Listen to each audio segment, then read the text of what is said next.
अगर आपको गुरबानी का अर्थ समझ नहीं आता तो क्या पाठ करना व्यर्थ है?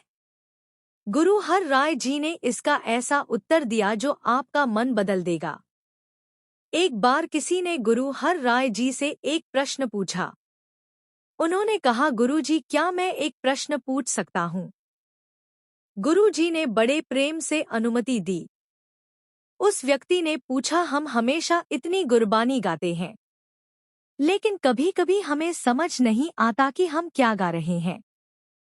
क्या उन पवित्र शब्दों को गाने का कोई लाभ है जिनका अर्थ हम नहीं जानते? गुरुजी ने उस क्षण उत्तर नहीं दिया। वे बस मुस्कुराए और उस समय की प्रतीक्षा की जब वे इसे प्रत्यक्ष अनुभव के माध्यम से समझा सके। उपदेश देने के बजाय गुरुजी हमेशा अनुभव के माध्यम से सिखाना पसंद करते थे। क्या आप जानते हैं उन्होंने क्या किया?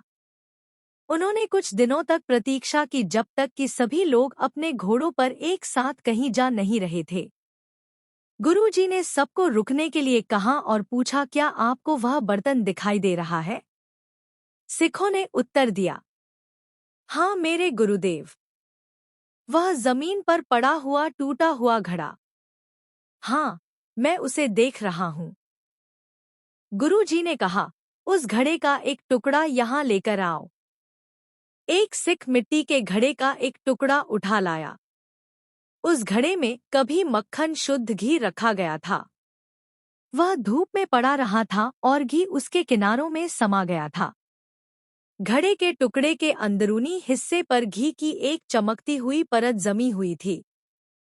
गुरुजी ने समझाया, यही होता है जब हम गुरबानी गाते हैं। सिख हैरान थे कि इसका क्या अर्थ है। गुरुजी ने आगे कहा, भले ही हम गुरबानी को ना समझे, लेकिन जब हम इसे पूरी श्रद्धा के साथ गाते हैं तो यह हमारे दिलों से चिपक जाती है, ठीक वैसे ही जैसे घी इस बर्तन से चिपका हुआ था। अब वे समझ गए कि गुरुजी ने उनसे वह घी वाला टुकड़ा क्यों मंगवाया था। गुरुजी ने कहा, किसी दिन हमारे मन में ज्ञान का सूर्य उदय होगा और फिर इसी घी की तरह वह पिघलेगा और हमारे हृदय की गुरबानी ज्ञान बुद्धि में बदल जाएगी। गुरुजी ने गुरुणी का महान लाभ बताते हुए कहा, चाहे हम इसे ना भी समझे, गुरु हमारी मुक्ति का बीज है। गुरुजी का संदेश कितना अद्भुत है। देखिए गुरुजी हमें कितने सरल तरीकों से सिखाते हैं। धन श्री गुरु हर राय साहिब जी। हम आपको अपनी मन की आंखों में देखें, आपको अपने हृदय की गहराई में महसूस करें। अब गुरु के साथ एकाकार होने का समय है। अपनी आवाज खोलें और फिर से गाएं।